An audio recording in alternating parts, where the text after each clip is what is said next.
in different neighborhoods. Would you tell us that story? Sure, yeah. I like to go on walkabouts in my neighborhood for health reasons. I try to do about 2 kilometers per day, and I found that it was good to, just as a hobby, start counting electric cars in the blocks that I see, to see how many there are. When I started, I was guessing there's about, I would record out of the number of addresses in my neighborhood about 6%. It's now up to it's now up to about 6 or 7%. It was about 3% a year ago. But on one block, which is the neighborhood where I used to live, where I grew up, there's a stretch that has about 15% of all the addresses have electric cars. And that's just in a 3-block stretch.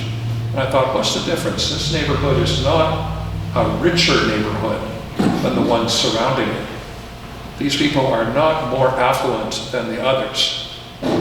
But you just go up 2 blocks west or east and it drops down, the percentage drops down to about 0. And I thought,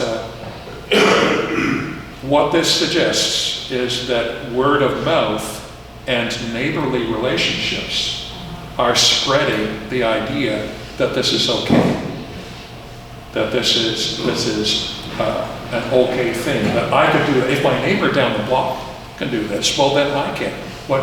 So they don't live in a house that's any bigger than mine. They don't earn more money than I do. So if they can do it, why can't I? It's like, and you can talk over the back fence with them about what they find the difficulties are, and find out maybe that some of those difficulties are not as much as what you imagined they were. So that's what I've been finding. Thank you, Ian. I think that's a great example of in particular, how we can change the social norms in our area.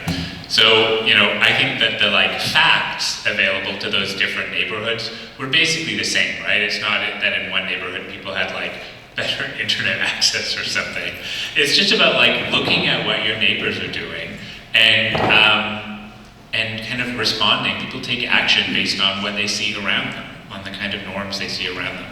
A friend of mine used to be a fundraiser for Greenpeace, and so he would go door to door in different communities asking people to donate. And one time he went to this was back when everything was still done using paper receipt books. He'd gone to a particular house, and they were kind of on the fence about donating, and they agreed, but they asked if they could look at his receipt book while they filled their check out. And so they did, and then they gave them a donation for a very specific amount. I want to say it was $47.19 or something like that.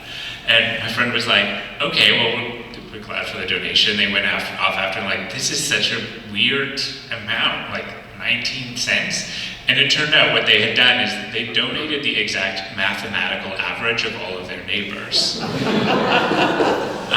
And this is something, that we see. This is kind of an animal thing that it's feels safe to be in the middle of the pack, right?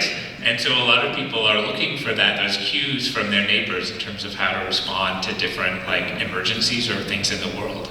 Any highlights from your discussions, your small group discussions that you wanted to share? Any things that seem particularly important, or big questions that you still had? Yes, please. I'll risk this, if that's okay with you.